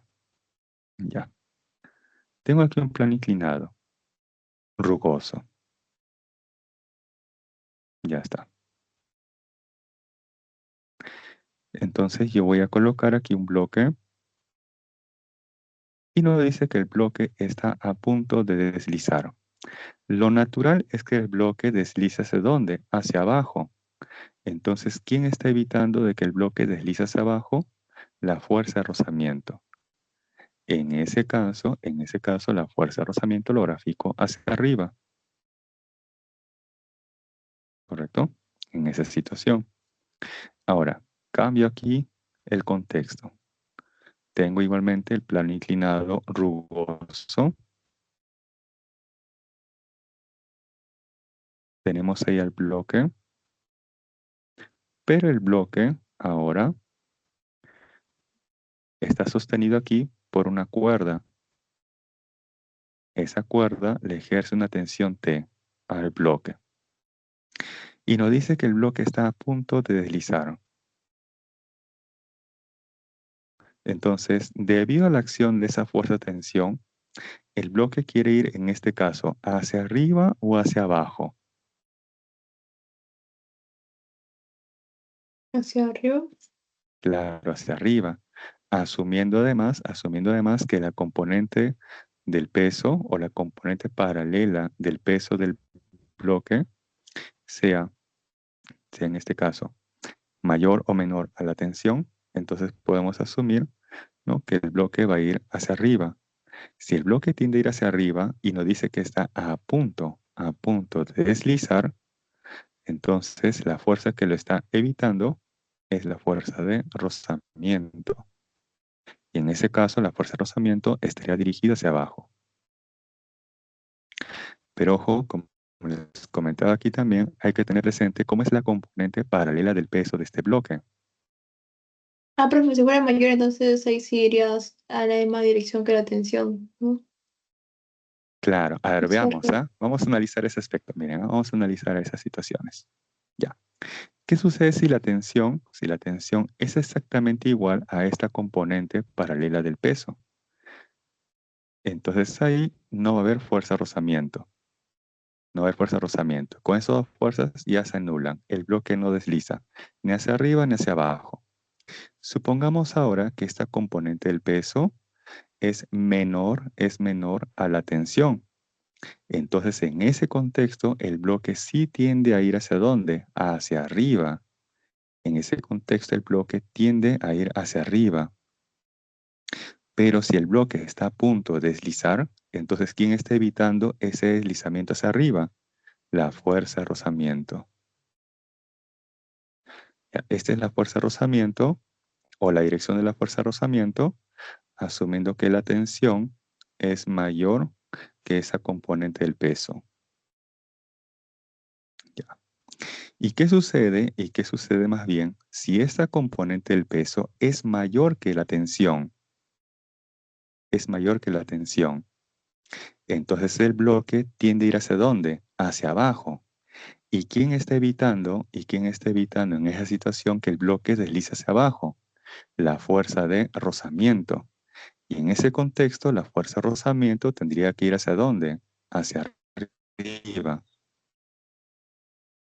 Entonces, esta es la dirección de la fuerza de rozamiento cuando esta componente del peso es mayor que la tensión. Por eso hay que tener presente, ¿no? La situación, el contexto. Más sencillo es el primero, ¿no? El que está aquí a la izquierda. Ahí es más sencillo. Pero va a ser más complejo analizar en esta otra situación. Ahí si desean, pueden tomar una captura. Y luego de ello pasa al problema número 6 que me habían indicado.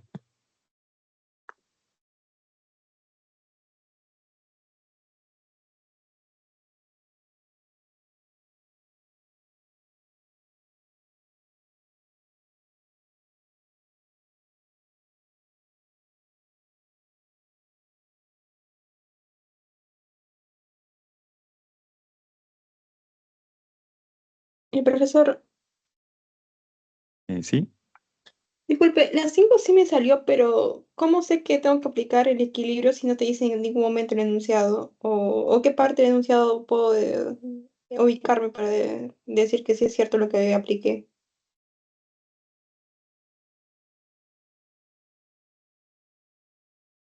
Ah, ya. Es que ahí nos dicen el problema. Un ratito, un ratito, un ratito. Un ratito, un ratito. Ya lo traspapelé esto, un ratito, perdón.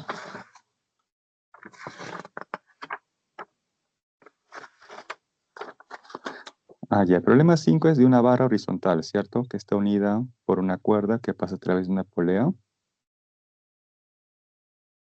¿Sí? Sí. Ya. Ya. Ahí la clave se encuentra en la primera línea. Nos dice, una barra AD de peso despreciable se encuentra en posición horizontal. Entonces la barra en todo momento se encuentra en posición horizontal. O sea que la barra, uno, no está rotando ni mucho menos se está trasladando. ¿Correcto? Entonces la barra o el sistema se encuentra en equilibrio. Eso es porque la barra en todo momento se encuentra en posición horizontal. Entonces la barra no está rotando ni mucho menos se está trasladando. Ah, ya, profe, está bien. Porque Entonces cada vez que veo eso de ahí ya me ubico que es equilibrio, ¿no? claro, porque imaginemos que la barra no se encuentra en posición horizontal. Entonces continuamente se está inclinando, o se está rotando, ¿cierto? Y si está rotando, hay que ver ahora si esa rotación lo hace con una velocidad angular variable o constante. Si el sistema está rotando con una velocidad angular constante, entonces a pesar de que está rotando, sí se encontraría en equilibrio de rotación. Pero si está rotando con una velocidad angular variable, entonces ya no está cumpliendo la segunda condición de equilibrio.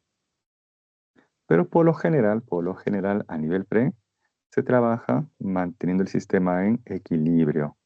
Estos sistemas de rotación, y que son más complejos de analizar, sí se trabajan en la universidad, porque son casos o situaciones ya más reales. Bien. Ahora sí, pasamos a ese problema 6 que me indicaron. nos dice, en el sistema mostrado en la figura, determine la deformación del resorte de constante elástica 1000 Nm. Si la barra, homogénea y uniforme de 20 kilogramos de masa, se encuentra en reposo. Bien, si esa barra está en reposo, quiere decir entonces que no se está trasladando, ni tampoco se encuentra rotando o girando. Entonces quiere decir que la barra o el sistema a su vez, ¿cómo se encuentran?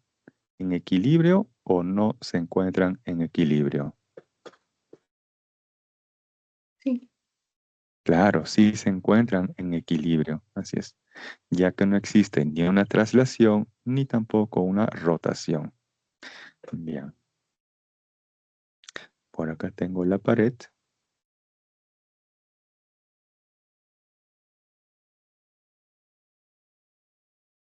Ya está. Y por acá tenemos esa barra.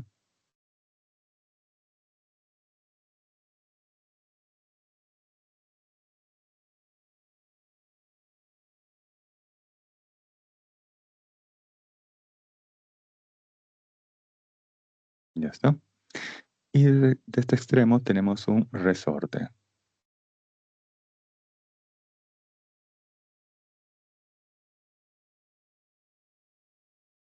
Y por condición se observa ahí que forma 90 grados. Entonces el resorte con la pared y la barra está formando ahí un triángulo rectángulo. Entonces nos vamos a apoyar también de la geometría. Por esta parte el ángulo es 37 grados.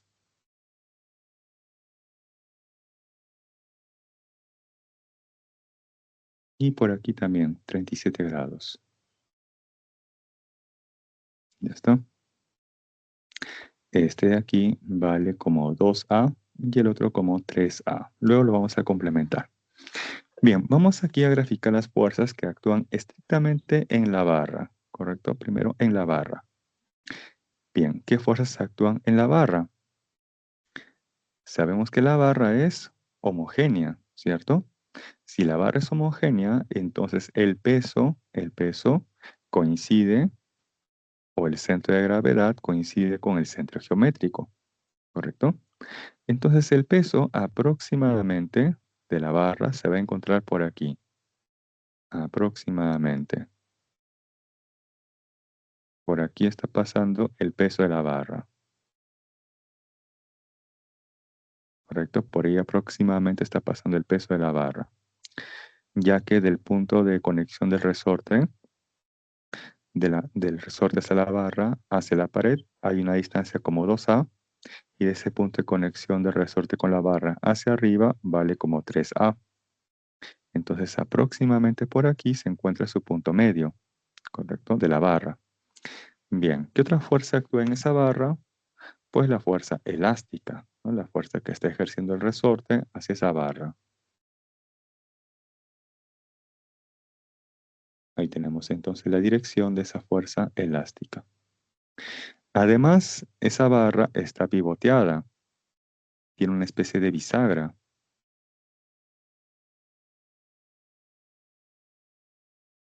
Está pivoteada o tiene una especie de bisagra aquí con la pared.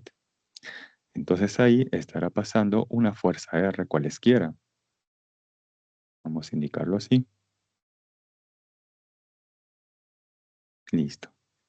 Y observo que tenemos ahí actuando tres fuerzas en un objeto, en este caso en la barra. Pero esas tres fuerzas actúan en la barra que se encuentra en equilibrio. Entonces esas tres fuerzas pueden formar un triángulo. El problema es que no se sabe cuánto vale esa fuerza R, ni tampoco se sabe el ángulo que forma con la horizontal o con la vertical. Entonces no me conviene aplicar aquí la primera condición de equilibrio. Entonces tengo que ir por la segunda condición de equilibrio. Y para ello tenemos que utilizar torques o momentos de fuerza. Entonces aquí en el punto de giro de la barra, en esa bisagra, le voy a colocar el punto O. Y ahí vamos a plantear que la sumatoria de torques en sentido horario es igual a la sumatoria de torques en sentido antihorario. Y esto respecto del punto de giro O. Ya está. Para ello también hay que saber las distancias que hay de esas fuerzas respecto del punto de giro O. Por ejemplo, para el peso. Yo prolongo aquí su línea de acción de fuerza del peso. Ya está. Y luego, a partir del punto de giro O, busco una recta que cruce de modo perpendicular a esa línea de acción de fuerza del peso. ¿Qué sería esta recta de color verde? Ya está. ¿Y cuánto mide? ¿Cuál es la longitud de esa recta de color verde? Sabiendo que aquí se ha formado un triángulo rectángulo. Y ojo que el peso está pasando en el punto medio de la barra. ¿Cuánto mide toda la barra según ese gráfico? ¿Cuál es la longitud total de esa barra? 5. Claro, vale como 5A. Pero si el peso cae en el punto medio, entonces esa hipotenusa sería 2,5 o 5 medios de A. Entonces, este segmento de color verde sería entonces ¿quién? La hipotenusa, o sea, 5 medios. 5 medios, con este 2 está más extraño. Ya, 5 medios o 2,5 veces ¿quién? A por el coseno de 37. Ya está. Ese es el brazo o distancia que hay del peso hacia el punto de giro O. De igual manera voy a buscar ahora el brazo o la distancia que hay de la fuerza elástica hacia el punto de giro O. Para eso voy a prolongar aquí su línea de acción de fuerza de la fuerza elástica. ¿Está? Y luego, a partir del punto de giro O, voy a buscar o voy a trazar una recta que cruce de modo perpendicular a partir del punto de giro O hacia la fuerza o línea de acción de fuerza, ¿no?, de la fuerza elástica. Bien, trazamos ello.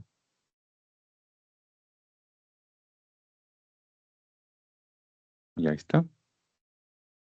¿Y cuánto mide? A ver, este segmento de color lila. Desde el punto O hacia el punto de aplicación de esa fuerza elástica. ¿Cuánto mide ese segmento de color lila?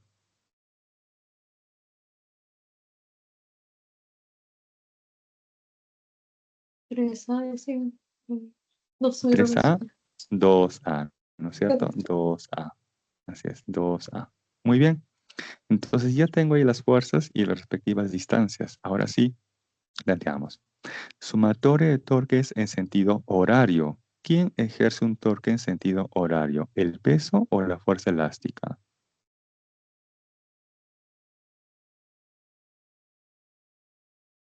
El peso en este caso, ¿en qué sentido? Horario. Y la fuerza elástica en sentido antihorario.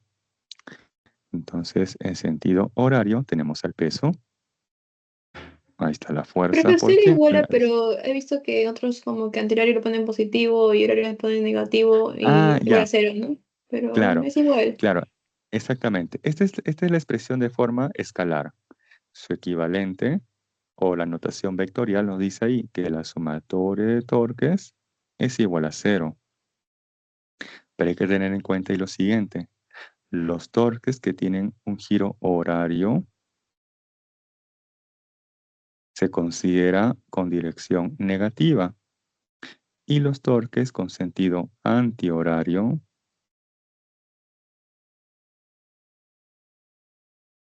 se dice que tiene dirección positiva. Esto de aquí, ojo, es válido siempre y cuando utilices la notación vectorial. ¿Sí? Este de aquí es para la notación vectorial.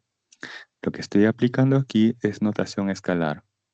Entonces separo por un lado los torques en sentido horario y por el otro lado los torques estrictamente en sentido antihorario. Ambos son equivalentes. Este que he encerrado en color celeste aquí arriba es en notación vectorial y este que estoy planteando es en notación escalar. En ambos casos el resultado va a ser el mismo, no va a verse afectado. Bien, entonces acá el torque es fuerza por distancia y tenemos la fuerza que es el peso y la distancia es 5 medios o 2,5. Ahí está, de A y por el coseno de 37. Ahora aquí en sentido antihorario lo hace la fuerza elástica. Ahí está la fuerza elástica. ¿Por quién? Por la distancia. En este caso 2A. Listo. Ahora sí vamos a ir reemplazando los valores, ¿correcto? Bien. Nos dice en este caso que la barra tiene una masa de 20 kilogramos. Si su masa es 20 kilogramos, entonces su peso ¿cuánto vale? 200 newton. Entonces sí vamos indicando el peso, 200 newton. Ahí está, 200. ¿Por quién? 5 medios. Este A ya se canceló. Ese A ya se canceló. Entonces tengo 5 medios ¿de quién? Del coseno de 37. ¿Y cuánto vale el coseno de 37? A ver, ¿cuánto es? ¿4 quintos o 3 quintos? O 4 tercios quizás. Profesor de 200, no 2000.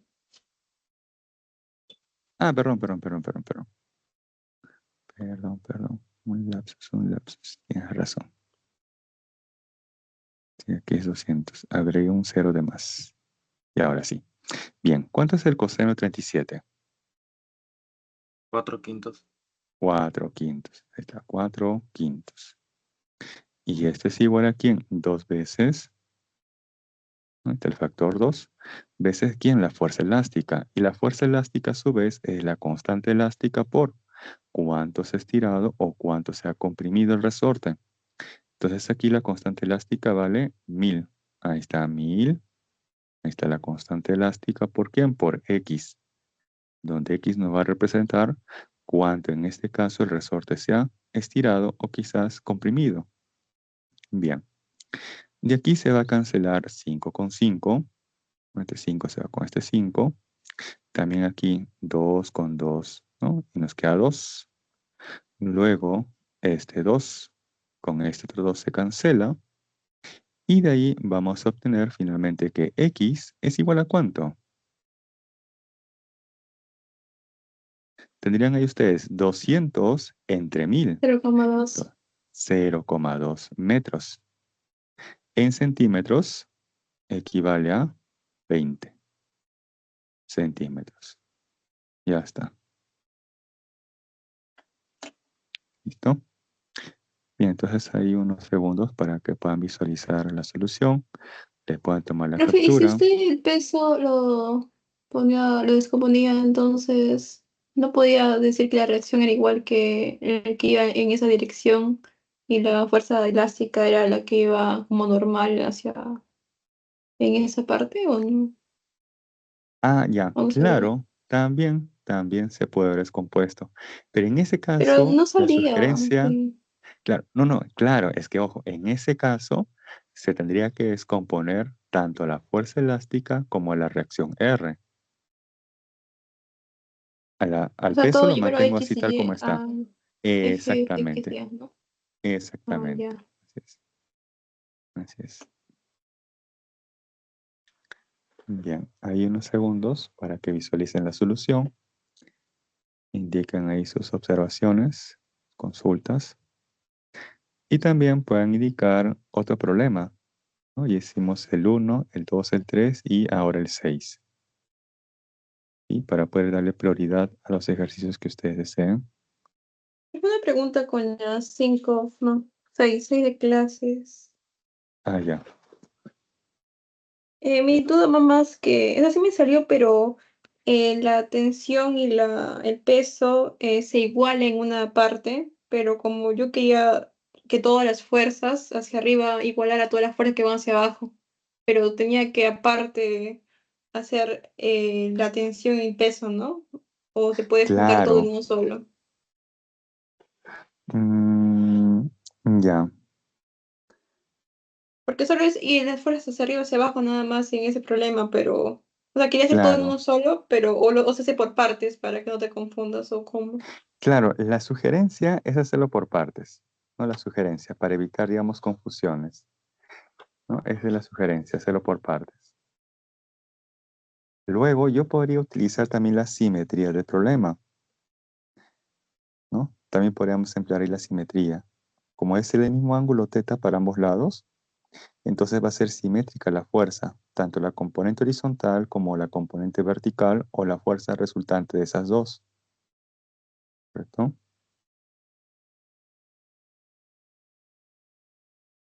O si gusta, lo puedo plantear también. Sí, pero ¿Sí? Ya, ok, entonces lo planteo.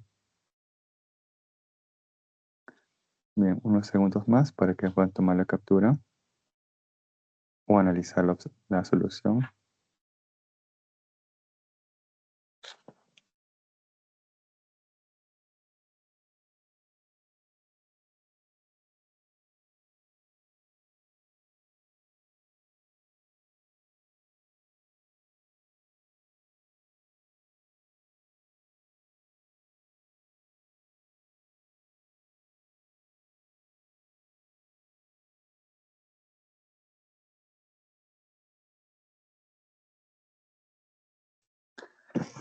Bien, un like si puedo borrar el problema 6 y proponer el Profe, una problema pregunta. 5. Sí, sí, dime. ¿Es necesario siempre trabajar con las razones trigonométricas? Claro, o inclusive es conocer la relación, sobre todo en los triángulos pitagóricos, ¿no? 30, 53, 74, 16, 30, 60, o el más fácil, el de 45, sí va a ser necesario o útil conocer el coseno y el seno de esos ángulos pitagóricos, o la relación, ¿no? de sus lados y la hipotenusa.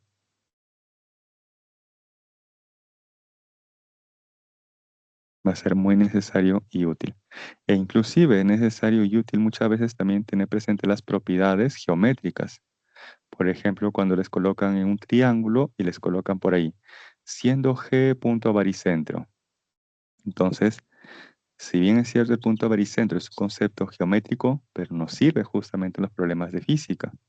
Entonces, rápidamente digo, ya, un punto baricentro, ahí concurren todas las medianas. Entonces, ya voy indicando y todas las propiedades que se cumplen, ¿no? Respecto de ese punto baricentro.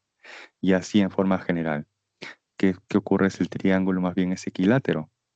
Entonces, en ese punto baricentro, si bien es cierto, concurren todas las medianas, pero esas medianas en un triángulo equilátero se convierte a su vez en ¿quién? En una mediatriz o inclusive en una bisectriz. Entonces, hay que tener en cuenta todas esas propiedades geométricas que nos van a ayudar justamente en los problemas. Profesor, Ya. entonces si trabajo con constantes de notables también sale igual, ¿no? Claro, también, así es, debe salir igual, así es. Pero siempre teniendo en cuenta, ¿no? Las proporciones de los lados, ¿no? Según sea el ángulo, ¿no? con el cual se está trabajando. Bien, borramos esto y planteamos ese problema 5 de clase, ¿no? Que está indicando ahí su compañera. Nos dice ahí, los resortes de constante elástica 1000 Nm unidos al sistema de cuerdas se encontraban sin extender cuando θ es igual a 0. Y luego se aplica una fuerza P, quedando en la posición mostrada, donde θ es 0, perdón, donde θ es 37 grados y h es 0,3 metros. Pregunta, determine la magnitud de la fuerza vertical P si el rozamiento en las poleas es despreciable. Bien.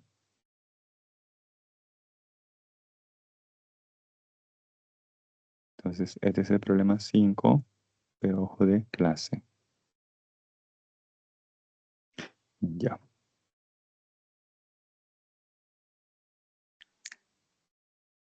Inicialmente esa cuerda se encuentra en posición horizontal, ¿no? Y eso va a ser importante para el siguiente análisis. Ahí tenemos los resortes. ¿Está? Entonces, inicialmente el resorte o el sistema se encuentra sin deformar, ¿correcto? La cuerda está en posición horizontal. Eso es al inicio.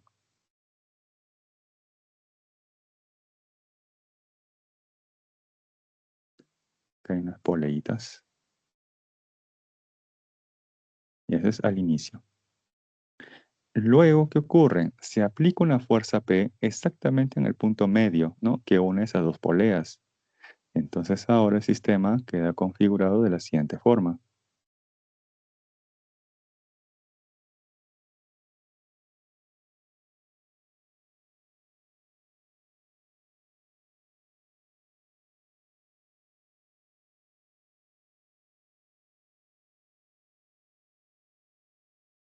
Ya está.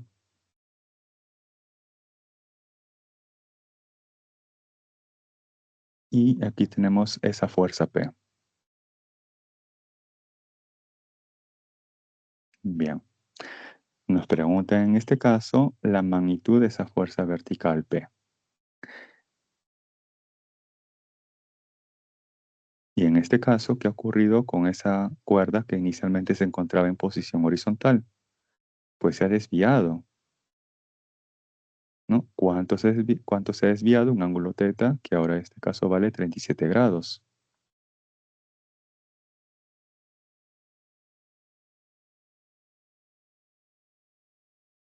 Ya está. Y se observa que nos dice que ese punto de aplicación, en ese punto de aplicación de la fuerza P a la cuerda, ha descendido, ojo, 0,3 metros. Bien, hasta aquí nada más. ¿Cuánto es lo que se ha estirado el resorte? Hasta aquí. ¿Cuánto creen que es lo que se ha estirado el resorte?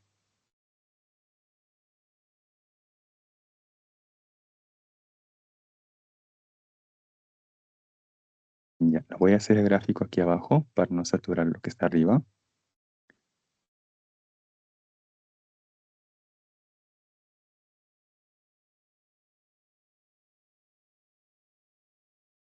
Ojo que X, cuando decimos la fuerza elástica es K por X, ese X es cuánto se ha estirado o cuánto se ha comprimido el resorte.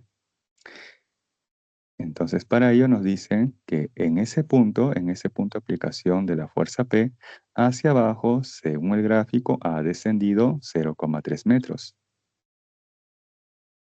Entonces, esto de aquí es 0,3.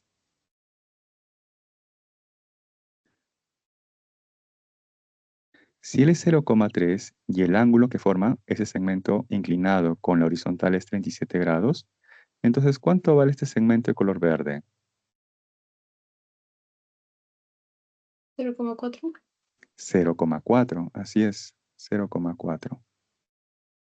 Un ratito. Ya, este de aquí es 0,3 metros. Muy bien, y como este ángulo es 37 grados, entonces, como bien dijeron, este vale 0,4.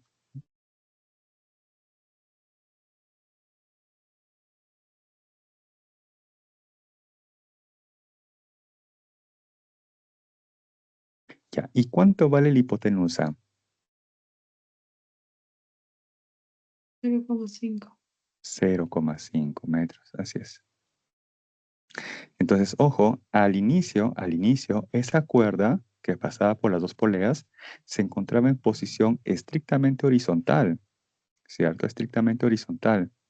Entonces, ¿cuánto medía de extremo a extremo de esas poleas? ¿Cuánto creen que vale de 1. extremo a extremo? ¿Uno están No, seguros? 0,8. 0,8, claro, porque esto vale 0,4 y esto otro también vale 0,4, ¿cierto? Ya, eso es al inicio, pero luego que se aplicó esa fuerza P, se observa ahora que ese segmento ya no vale 0,4, sino ahora ¿cuánto vale? ¿Cuánto ahora vale del punto de la polea, ¿no? Del punto de la polea hacia esa fuerza P o hacia al punto de acción de esa fuerza P?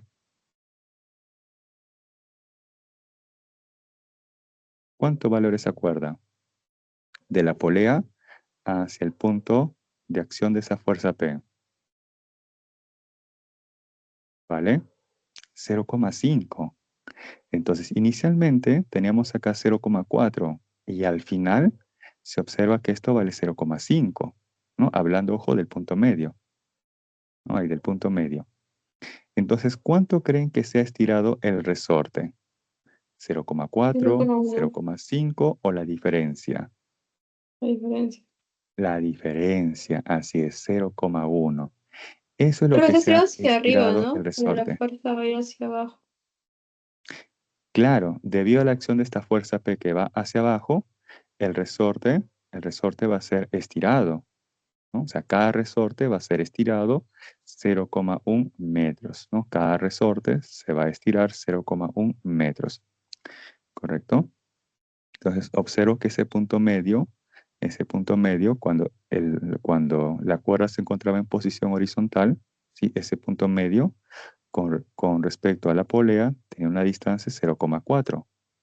Pero luego de aplicar esa fuerza P, observa ahora que ese punto medio con la polea tiene una distancia de 0,5. Entonces, en cuanto se ha estirado el resorte, ya sea el de la derecha o el de la izquierda, la diferencia 0,5 menos 0,4, o sea, 0,1 metros. Bien, hasta ahí por lo menos ya sé cuánto se ha estirado.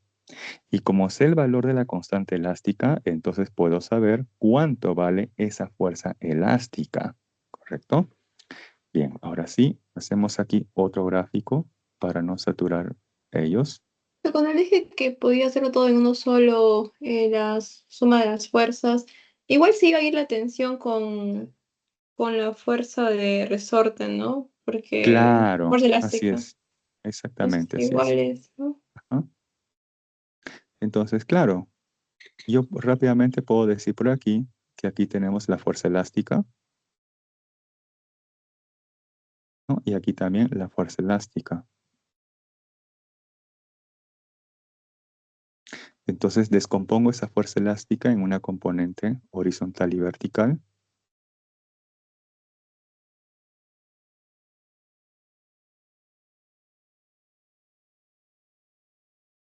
Sí, la Profe, ahí descomponemos también en lo va a una... analizar con equilibrio, porque no tampoco Claro, te dice nada así de es. eso. Ah, no, no, no. En este caso, también por Sí. equilibrio, porque yo, o sea, el sistema de por sí ya se encuentra en equilibrio al inicio. Y yo voy a romper, entre comillas, este equilibrio ejerciendo una fuerza P hasta descender, ¿no? Ese punto medio de la cuerda, hasta descender los 0,3 metros. Y ahí digamos que lo estoy sosteniendo, ¿correcto? Entonces ahí alguien lo está sosteniendo, que es justamente la fuerza P.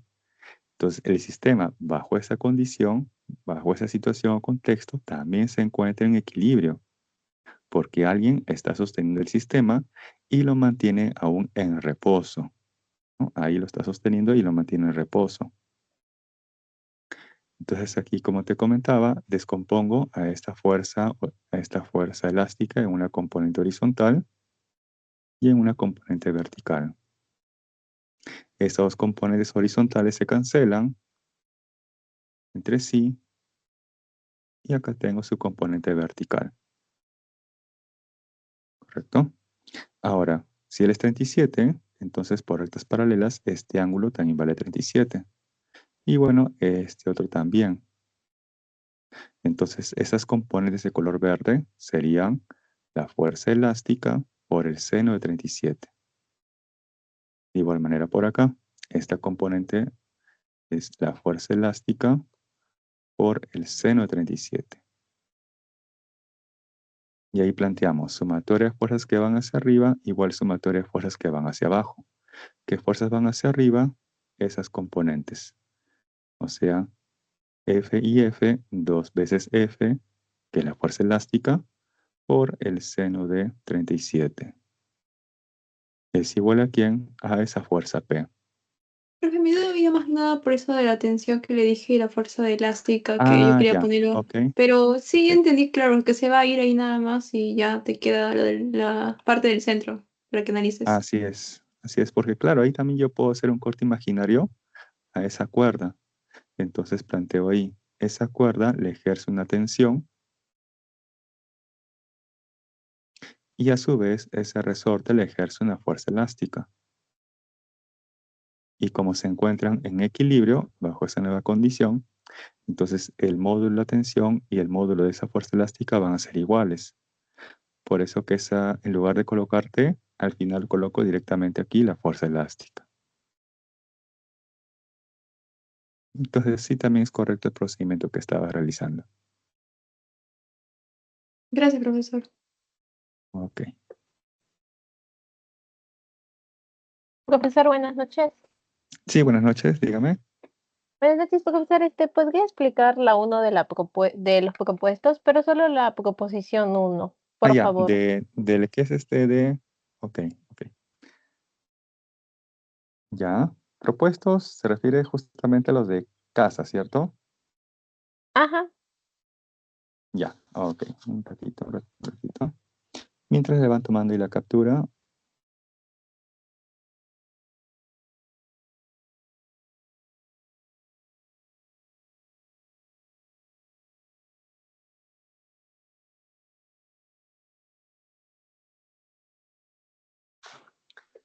Ya.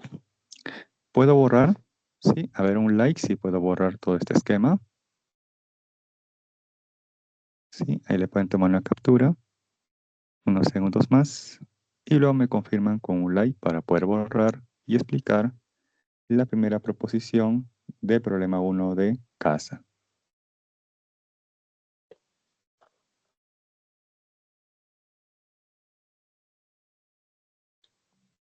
Sí, ¿lo puedo borrar? Sí, un like para poder borrarlo. Bien, entonces en 3, 2, 1, lo borro. Listo. Bien. Bueno, este problema ya lo había explicado, pero de todas maneras, ¿no? Por si acaso. Ya, problema 1 de casa. Ya está. Y la primera proposición nos dice ahí, un cuerpo que se mueve en una trayectoria circular con velocidad angular constante está en equilibrio de rotación. Ya. Entonces, para eso vamos a tener que recordar lo siguiente. Cuando se dice que un cuerpo o un sistema experimenta un equilibrio de rotación, cuando la sumatoria de todos los torques es igual a 0, o el llamado torque resultante es igual a 0. Ahora, si la sumatoria de todos los torques o el torque resultante es igual a 0, ¿qué se cumple? Que la aceleración angular es igual a 0. ¿Y qué implica que la aceleración angular sea igual a 0? Implica dos situaciones. Una primera situación es que el sistema no está rotando, Y si no está rotando, entonces su rapidez angular es igual a 0, ya que no está rotando, no está girando. Y la otra posibilidad es que el sistema esté rotando, se encuentre girando. Pero si está rotando o girando, necesariamente lo tiene que hacer con una velocidad angular constante, o sea, con mcu. Ya está. Entonces, en el MCU, o cuando un cuerpo o un sistema rota con una velocidad angular constante, la aceleración angular es igual a 0. De ahí que la sumatoria de todos los torques o el torque resultante es igual a 0. Y por lo tanto, el cuerpo o el sistema está cumpliendo la segunda condición de equilibrio, o también llamado equilibrio de rotación. De ahí que la primera proposición debe ser verdadero.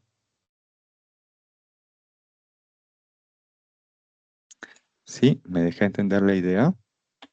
Ahí nos dice, si un cuerpo que se mueve en una trayectoria circular, entonces hasta ahí puede ser que esté desplazándose describiendo un MCU o quizás un MCUV. Pero luego nos dice, con velocidad angular constante. Entonces describe una trayectoria circular con MCU. Y nos dice ahí, está o se encuentra en equilibrio de rotación. Sí, efectivamente. Porque cuando el cuerpo rota con una velocidad angular constante o con MCU, la aceleración angular es igual a 0. ¿Y eso qué implica? Que el torque resultante o la sumatoria de todos los torques es igual a 0. Bien. No sé si me deja entender la idea hasta aquí. Sí, profesor, ahora sí comprendí. Gracias. Ok, listo. Bien. ¿Algún otro problema que tengan por ahí? Para poder ayudarles, ya sea con problemas de clase o de casa de esta semana.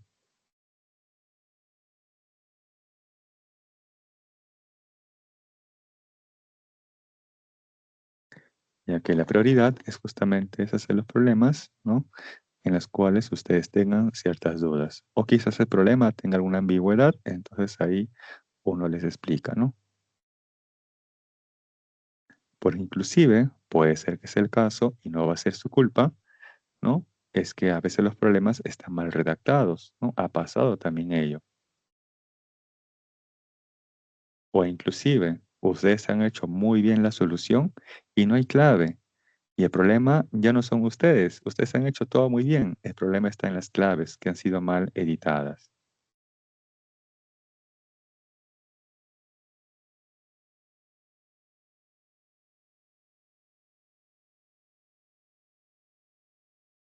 Bien.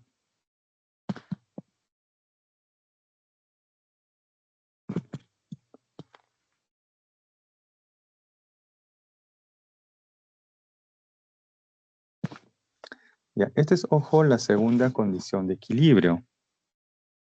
En la primera condición de equilibrio, o también llamado equilibrio de traslación, ahí se cumple que la sumatoria de fuerzas o la llamada fuerza resultante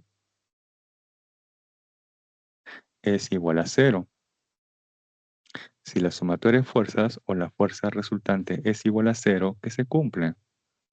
Que la aceleración es igual a 0. ¿Y eso qué implica? Que tenemos ahí dos posibilidades. Una de ellas es que el cuerpo no se esté desplazando, no esté cambiando de posición en el espacio. Entonces, quiere decir que el móvil o el sistema se encuentra en reposo, de que su velocidad es 0. Ahora, si el cuerpo o el sistema se está desplazando, entonces su velocidad necesariamente debe ser constante. Su velocidad necesariamente debe ser constante. ¿Y quién se desplaza con una velocidad constante? ¿El MRU o el MRUV? Eso es el MRU. Entonces, cuando les digan en un problema que si un cuerpo se desplaza con MRU, entonces cumple la primera condición de equilibrio o el equilibrio de traslación, sí, verdadero. ¿Correcto? Entonces, cuando los cuerpos se desplazan con velocidad constante o con MRU, la aceleración es 0. De ahí que la sumatoria de fuerzas o la fuerza resultante es igual a 0. Y por lo tanto está cumpliendo la primera condición de equilibrio o también llamada equilibrio de traslación. Esta de aquí arriba es la segunda condición de equilibrio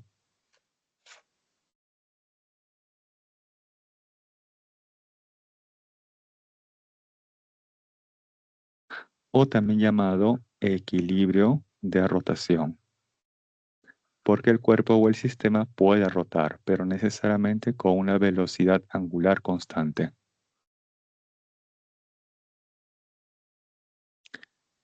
Y esta otra se le conoce como la primera condición de equilibrio.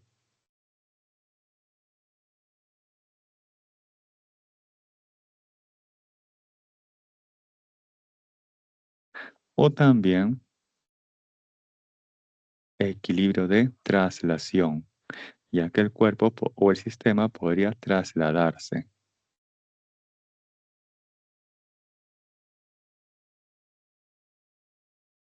Ya está.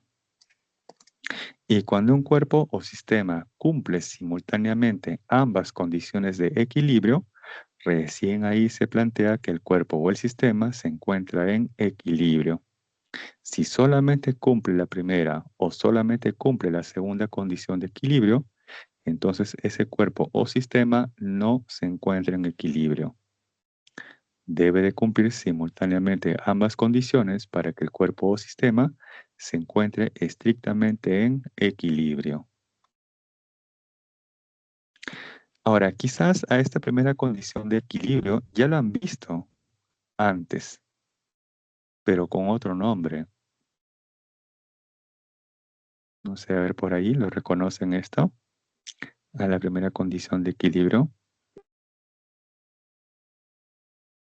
A esto también se le conoce como la primera ley de Newton.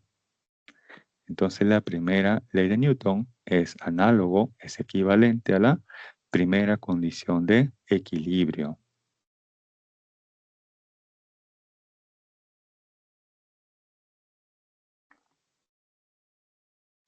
Bien, hay unos segundos para que puedan tomar la captura, si así lo creen pertinente.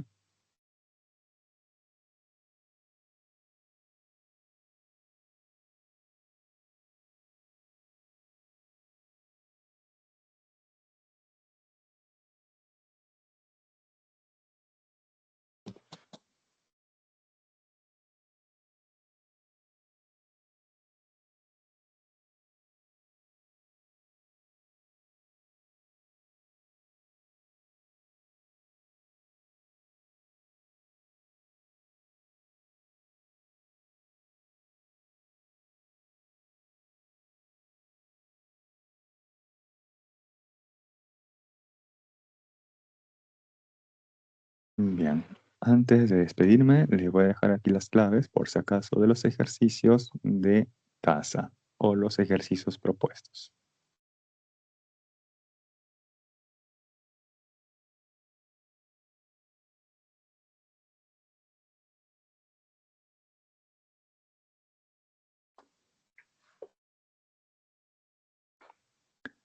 ¿Sí? Ahí para que tengan las alternativas, ¿sí? Por si acaso.